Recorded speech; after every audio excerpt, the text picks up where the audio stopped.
नमस्कार, मी संदीप आणि तुम्ही पाहताय LS मराठी लाईव्ह।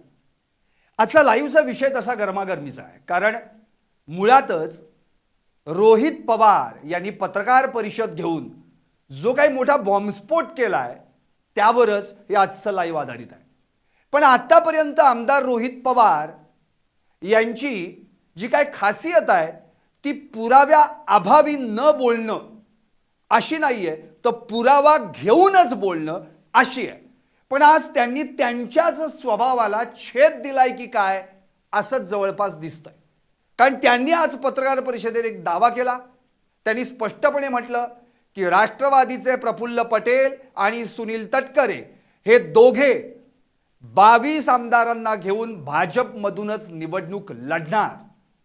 आता असं म्हटल्यानंतर पहिल्यांदा हा प्रश्न पडतो की याचा पुरावा काय, आणि रोहित पवार पुराव्याशिवाय बोलत नाहीत हे आपण याच्या आधीही बऱ्याचदा त्यांच्या पत्रकार परिषदांमधून पाहिलेलं आहे।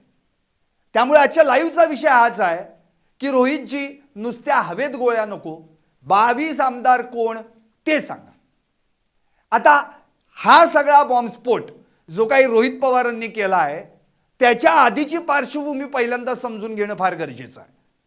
पहिल्यांदा काय घडलं तर प्रफुल्ल पटेल हे राष्ट्रवादीच्या कार्याध्यक्षपदी आणि सुनील तटकरे हे राष्ट्रवादीच्या महासचिवपदी राहणार की जाणार याच्यावरनं चर्चा सुरू झाली। ते कारण काय होतं तर राष्ट्रवादीच्या राष्ट्रीय कार्यकारिणीनं जे निवडणूक आयोगाला पत्र धाडलं होतं त्यात या दोघांची नावच गायब। आता हे सगळं घडल्यानंतर साहजिकच चर्चा राजकीय वर्तुळात रंगू लागली की सुनील तटकरे आणि प्रफुल्ल पटेल यांचा बहुतेक पत्ता कट झाला। आता ही चर्चा सुरू असतानाच काल सुनील तटकरेंना 3 वर्षांनी अचानक सिल्वर ओकची आठवण झाली। आता सिल्वर ओक म्हटलं की शरद पवार। सुनील तटकरे यांनी सिल्वर ओकला जाऊन शरद पवार साहेबांची भेट घेतली आणि त्या भेटीत काय घडलं असेल याची चर्चा सुरू झाली। कारण आधीच एकतर पटेल आणि तटकरे हे दोघेही याच गोष्टीवरून नाराज झालेत की आमची पदं पण गायब झालीत। याच्या आधी देखील हेच घडलं। निवडणूक आयोगाला जे काही पत्र धाडण्यात आलं होतं त्यात आमच्या पदांचा उल्लेखच नव्हता आणि आता राष्ट्रीय कार्यकारिणीतून आमची नावं गायब झाली। आता हे घडल्यानंतर जेव्हा या दोघांनी नाराजी व्यक्त केली त्यावेळी नाराजी व्यक्त झाल्यानंतर सुनेत्रा काकी पवार यांच्या एक्स वरून एक पोस्ट आली आणि त्यामध्ये ही तांत्रिक चूक होती, टायपिंग मिस्टेक होती असं म्हटलं गेलं आणि सारवासारव करण्यात आली। पण आता या दोघांची यातून मनधरणी झाली का नाही झाली हे अजून कळायचंय।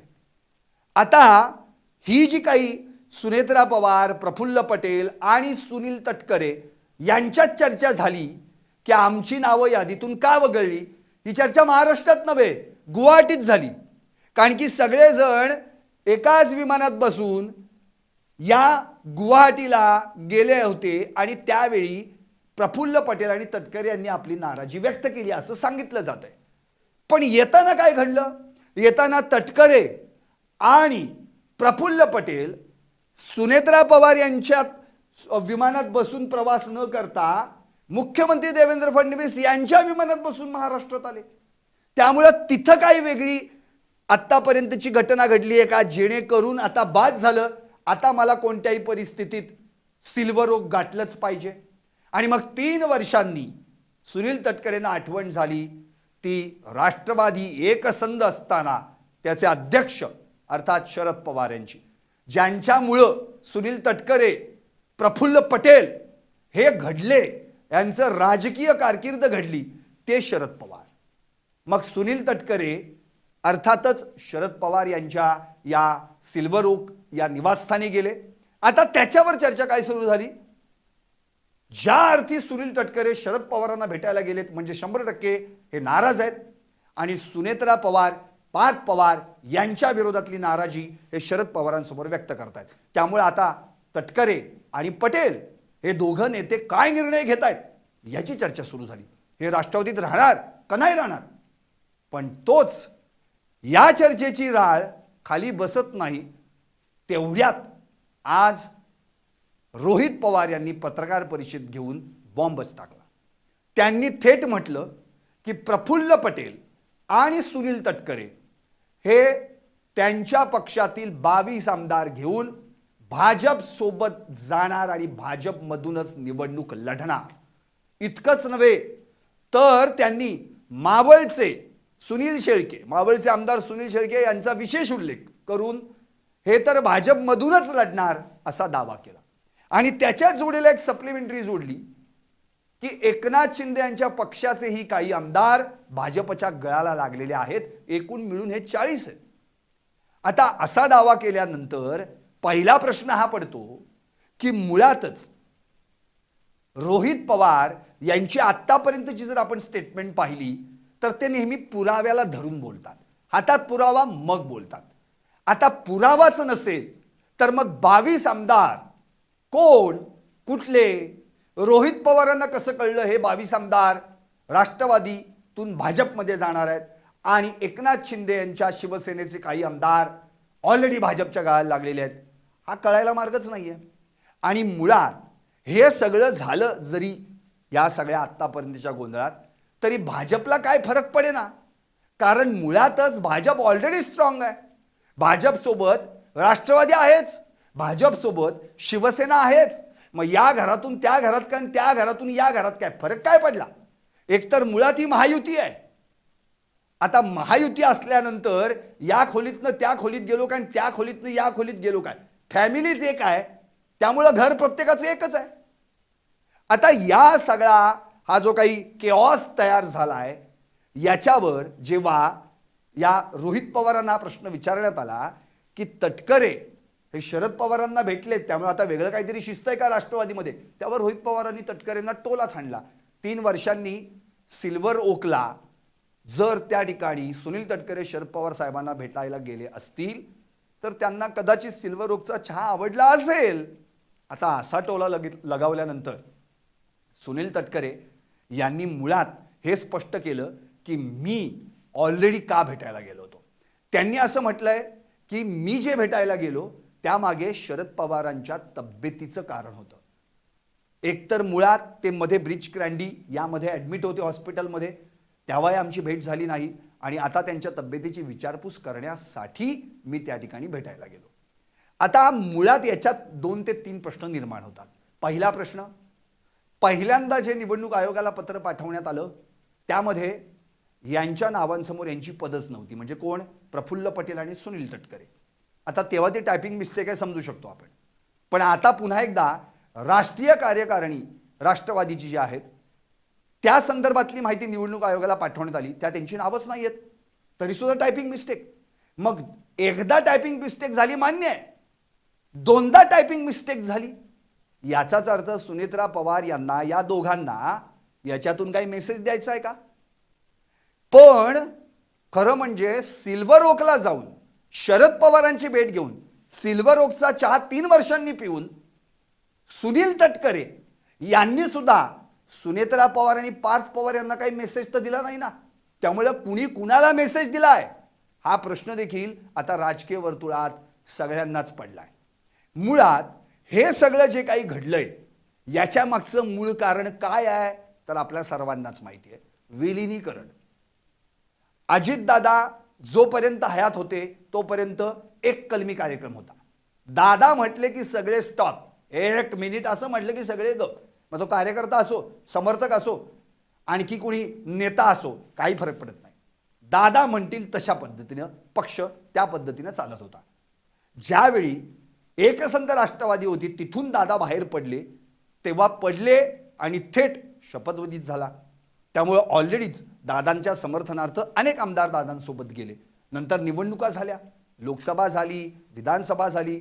लोकसभेला भले दादांना त्यावेळी फारसं यश आलं नाही. एकमेव हेच जे आता सुनील तटकरे पक्षाचे महासचिव आहेत आणि राष्ट्रवादीचे खासदार आहेत आणि महाराष्ट्राचे प्रदेशाध्यक्ष आहेत, ते एकमेव खासदार निवडून आले.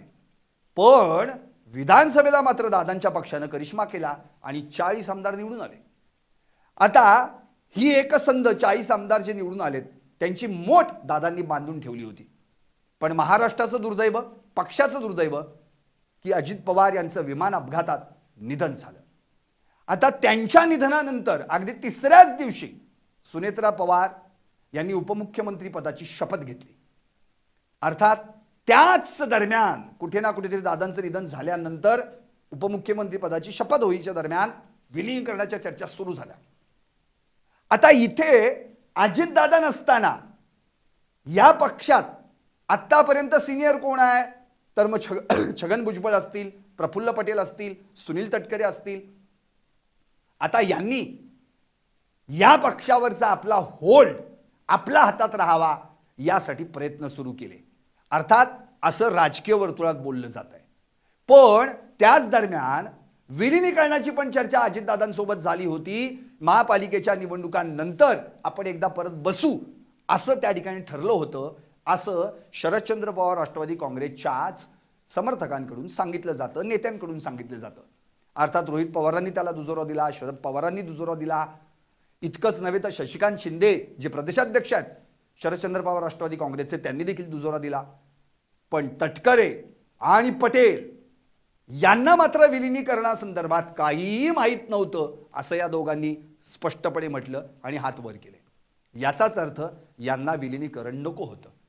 कारण मुळातच राष्ट्रवादी काँग्रेस या पक्षाच्या मागे पवार हे जे नाव आहे, हे नाव टिकवून ठेवण्यासाठी कोणत्याही परिस्थितीत अजितदादांनंतर पुन्हा एकदा पवार हेच नाव राष्ट्रीय अध्यक्षपदी असलं पाहिजे यासाठी सगळ्या कार्यकर्त्यांनी, समर्थकांनी, नेत्यांनी चंग बांधला. पण इकडे तटकरे आणि पटेल यांनी अजितदादांच्या निधनानंतर 18 दिवसांनीच निवडणूक आयोगाला एक पत्र दिलं म्हणे. आणि त्या पत्रात या सगळ्या पक्षाच्या ज्या काही पुढच्या भूमिका असतील त्या कार्याध्यक्ष म्हणून प्रफुल्ल पटेल यांच्या हाती द्याव्यात अशा पद्धतीनं मागणी केली. आता यावरच पहिल्यांदा रोहित पवारांनी मोठा गौप्यस्फोट केला की अजितदादांच्या निधनानंतर अवघ्या 18 दिवसांनी प्रफुल्ल पटेल यांच्या हाती कार्याध्यक्षपदाची सूत्र यावीत अशी मागणी या दोघांनी केली होती. आणि त्यांच्यासोबत श्रीवास्तव, ब्रिजमोहन श्रीवास्तव देखील होते असं देखील त्यांनी म्हटलं. आणि तशा पद्धतीचे कागदपत्र देखील त्यांनी सादर केली, दाखवले त्याचे पुरावे. अर्थात त्यावेळी या दोघांनीही हे आरोप फेटाळून लावले. अर्थात त्यांच्या जोडीला मग अनिल पाटील पण धावून आले, सुनील शेळके पण धावून आले वगैरे. सगळं ती गोष्ट वेगळी. तटकरे म्हणाले की हे असं काही घडलेलं नाही वगैरे. पण हे घडलं याची कुणकुण उपमुख्यमंत्री सुनेत्रा पवार यांना लागली होती. त्यामुळे त्यांनी देखील तात्काळ निवडणूक आयोगाला पत्र पाठवलं आणि अजितदादांच्या निधनानंतर त्या अध्यक्ष निवडीपर्यंतचा जो काही व्यवहार आहे तो व्यवहार, पत्रव्यवहार ग्राह्य धरला जाऊ नये असं पत्र निवडणूक आयोगाला पाठवलं. आता तिथे मात्र पटेल तटकरे व्हर्सेस सुनेत्रा पवार आणि पार्थ पवार या सगळ्या गोंधळामध्ये कुठे ना कुठेतरी पक्ष हेलकावे खात पुढे जाऊ लागला. आता मात्र कोणत्याही परिस्थितीत जर आपल्याला उपमुख्यमंत्री पद हे टिकवायचं असेल तर पहिल्यांदा बारामतीचा विश्वास जिंकला पाहिजे. त्यामुळे अजितदादा जिथून निवडणूक लढले तिथूनच आपल्याला निवडणूक लढवावी लागेल आणि ती जिंकावी लागेल. यासाठी सुनेत्रा पवारांनी ही निवडणूक लढवायचं ठरवलं. आणि मग साहजिकच आहे शरदचंद्र पवार या राष्ट्रवादी काँग्रेसनं त्यांना पाठिंबा तर दिलाच, अगदी शेवटच्या टप्प्यात त्या ठिकाणी त्यांचा प्रचारही केला. आपल्याला आठवते शेवटची सांगता सभा सुप्रिया सुळे देखील होत्या, रोहित पवार देखील होते. आणि रोहित पवारांनी तर विश्वास व्यक्त केला होता की प्रचंड मताधिक्यानं सुनेत्रा पवार निवडून येतील. आणि झालंही तसंच. अख्ख्या राष्ट्रामध्ये सुनेत्रा पवार यांनी जी मते मिळवली तो राष्ट्रीय विक्रम झाला, नॅशनल रेकॉर्ड झाला. आता मात्र जसं अजितदादांना बारामतीकरांनी स्वीकारलं तसंच सुनेत्रा पवारांना देखील बारामतीकरांनी स्वीकारलं. ही खुट्टी बळकट झाली. आणि आता उपमुख्यमंत्रीपदी निवडून आलेल्या, लोकांमधून निवडून आलेल्या, विधानसभेवर गेलेल्या आमदार म्हणून सुनेत्रा पवार यांनी कारभार सुरू केला. आता हे सगळं घडत असताना रोहित पवार यांनी जी विलीनीकरणाची चर्चा जी मागे पडत होती त्याच्यावर पुन्हा एकदा कॉन्सन्ट्रेशन केलं आणि स्पष्टपणे म्हटलं की पटेल आणि तटकरे यांनाच विलीनीकरण पटलं नाही म्हणून हे विलिनीकरण झालं नाही. पण हे सगळं होत असताना रोहित पवारांच्या अत्यंत महत्त्वाचा भूमिकेचा भाग म्हणजे काही झालं तरी पक्ष पवार या नावापासून दूर जाता कामा नये, तटकरे आणि पटेलांकडे सरकता कामा नये. तो बारामतीतच केंद्रबिंदू त्याचा राहावा आणि पवार हेच त्याचं नाव राहावं, यासाठी रोहित पवारांनी वेळोवेळी या संदर्भामध्ये आपले मुद्दे मांडायला, भूमिका मांडायला सुरुवात केली. अर्थात हे सगळं घडत असताना अजितदादांचा दुर्दैवी अपघात जेव्हा झाला त्यानंतर खऱ्या अर्थानं जर अजितदादांच्या या विमान अपघाताविषयी आवाज कोणी उठवला असेल तर तो रोहित पवार यांनी. रोहित पवार, शरदचंद्र पवार राष्ट्रवादी काँग्रेसचे आमदार, अजितदादा राष्ट्रवादी काँग्रेसचे. पण त्याही पलीकडचं नातं म्हणजे अर्थातच या दोघांचं काका पुतण्याचं नातं. आता हे नातं या पक्षातल्या राजकीय घडामोडींपेक्षा अत्यंत महत्त्वाचं होतं. त्यामुळं अपघात की घातपात यावर या ठिकाणी रोहित पवारांनी पत्रकार परिषदा घ्यायला सुरुवात केली. आणि आपल्याला आठवत असेल, रोहित पवारांनी ज्यावेळी पत्रकार परिषदा घेतल्या त्याचं जे प्रेझेंटेशन केलं ते आत्तापर्यंत महाराष्ट्रातल्या फार कमी नेत्यांना तसं प्रेझेंटेशन करता आलं. राज ठाकरे जसं प्रेझेंटेशन करतात अगदी त्याच धर्तीवर रोहित पवार यांनी अजितदादांचा अपघात नसून घातपात कसा आहे याचं प्रेझेंटेशन करण्याचा प्रयत्न केला. त्यानंतर त्यांनी दिल्लीत देखील कॉन्फरन्स घेतली. अगदी मंत्रालयाजवळच्या पोलीस स्टेशनला जाऊन FIR नोंदवण्याची मागणी केली. इतकंच नव्हे तर बारामतीत देखील त्यांनी मागणी केली, जी त्यांच्याच मुळात बारामती आहे. पण नाही, FIR काही दाखल झाली नाही. शेवटी राहुल गांधींची भेट घेऊन राहुल गांधींनी कर्नाटकात FIR दाखल करायला सांगितल्यावर त्यांनी कर्नाटकात FIR दाखल केली. पण दस्तूर खुद्द मुख्यमंत्री देवेंद्र फडणवीस यांनी कर्नाटकात FIR दाखल करण्यात काय अर्थ आहे असं म्हणून तो विषय बाजूला लावला. विधानसभेत याच्यावर विधिमंडळ अधिवेशनात याच्यावर चर्चा व्हावी यासाठी त्यांनी रोहित पवारांनी प्रयत्न केले. पण मुख्यमंत्र्यांनी स्पष्टपणे उत्तर दिलं होतं की याच्यात CID अत्यंत चोखपणे काम करतंय. अपघात की घातपात हे शोधून काढेल आणि जर घातपात असेल तर तो पाताळात असो नाही तर आकाशात दडलेला असो, त्याला पकडल्याशिवाय आणि कठोरात कठोर शिक्षा केल्याशिवाय राहणार नाही असं मुख्यमंत्र्यांनी ठणकावलं होतं. आता CIDचा तपास पूर्ण झालाय असं म्हणतायत, पण अहवाल कुठे आहे? अहो, जवळपास 3 महिने म्हणजे 104 दिवस झाले. 3 महिने, आजचा 16-17वा दिवस आहे, पण अजूनही हा अहवाल काही CIDचा बाहेर आलेला नाही. VSR व्हेंचर्स नावाची जी लेअरजेट 45 हे विमान, ज्याच्यात बसून चार्टर्ड विमान अजितदादा मुंबईहून बारामतीला येत होते आणि गोजूबावी विमानतळावर अपघात झाला. आज बरोबर 104 दिवसांनीच त्याच ठिकाणी अगदी 1 किलोमीटर अंतरावर शिकाऊ विमानाचा अपघात झाला. सुदैवानं पायलट बचावला. म्हणजे रेड बर्ड या कंपनीचं ते विमान आहे. अर्थात प्रश्न हा उरतो की रोहित पवार प्रत्येक वेळी ज्या वेळी आपला मुद्दा मांडतात, पत्रकार परिषद घेतात, तेव्हा पुराव्यानिशी बोलतात, पुराव्यानिशी आपला मुद्दा मांडतात. मग आज काय झालं? आज जर रोहित पवारांना या ठिकाणी 22 आमदार कोण याची नावं सांगता आली असती तर रोहित पवारांवरचा विश्वास आणखी बळावला असता. कारण मुळातच अमुक तमुक पक्षाचे 22 आमदार घेऊन हे दोघं जाणार आहेत आणि अमुक तमुक पक्षाचे आमदार देखील भाजपच्या गळाला लागलेत. याला काय अर्थ आहे? जर तर या गोष्टीला अर्थच नाही. मुळातच रोहित पवारांना हे ठाऊक आहे की आपण जे बोलतोय, उद्या हा प्रश्न पहिल्यांदा आपल्याला कोणी विचारणारच आहे की 22 आमदार जर तुम्हाला माहिती आहेत तर नावं सांगून टाका. अडचण काय? कारण की तुम्ही तर स्पेसिफिक आकडा मेन्शन करताय 22. मग कोण आहे ते हे सांगायला हरकत काय आहे? पण रोहित पवारांनी 22 आमदार कोण हे मात्र अजिबात सांगितलं नाही. अर्थात या सगळ्या विषयामध्ये प्रश्न पहिल्यांदा हाच उरतो की यावर तटकरेंची प्रतिक्रिया काय? तर तटकरेंनी एका वाक्यात विषय संपवला की रोहित पवारांच्या बोलण्याला मी किंमत देत नाही. पुढे ते काहीच बोलले नाहीत. त्यांना जेव्हा विचारलं गेलं शरद पवारांच्या भेटीनंतर की महासचिवपदी तुम्ही पक्षाच्या राहणार का, त्यावर त्यांनी मौन बाळगलं. त्यामुळं खरं नेमकं काय चाललंय हा प्रश्न तर आहेच. अर्थात सुनील शेळके यांचं जे विशिष्ट पद्धतीनं रोहित पवारांनी उल्लेख केला होता पत्रकार परिषदेमध्ये, त्यांनी देखील स्पष्टपणे याच्यावर आपलं मत मांडलं. त्यांनी म्हटलं की रोहित पवार खोटं बोलतायत, ते खोटं बोलून जनतेला फसवतायत. आपल्याला प्रसिद्धी मिळावी यासाठी रोहित पवार वेगवेगळी वक्तव्य करतात. बारामतीत जी पोटनिवडणूक झाली त्यात काँग्रेसचा उमेदवार असावा असा हट्ट धरला होता, त्या आम्ही महाराष्ट्र जनतेसमोर सांगावं का? 2029ला रोहित पवार काँग्रेस पक्षाकडून बारामतीत उभा राहण्याचा प्लॅन करतायत, ते आम्हाला माहिती आहे, पण हे आम्ही बोलून दाखवत नाही. पण रोहित पवार वक्तव्य करून पक्षामध्ये चलबिचल करण्याचा प्रयत्न करतायत. आता त्याचा काही फरक पडणार नाही असं शेळकेंनी म्हटलंय. आता सुनील तटकरेंनी डिनाय केलंय, शेळकेंनी डिनाय केलंय. आता प्रश्न उरलाय तो अर्थातच रोहित पवारांच्या मुद्द्याचा. त्यामुळे आता रोहित पवारांनी देखील जे आत्तापर्यंतची आपली भूमिका तुम्ही परखडपणे स्पष्टपणे पुराव्यानिशी मांडता, तर मग आज काय घडलं, आज देखील तुम्ही याच पद्धतीने बोलायला हवं होतं. राहिली गोष्ट पटेल आणि तटकरे.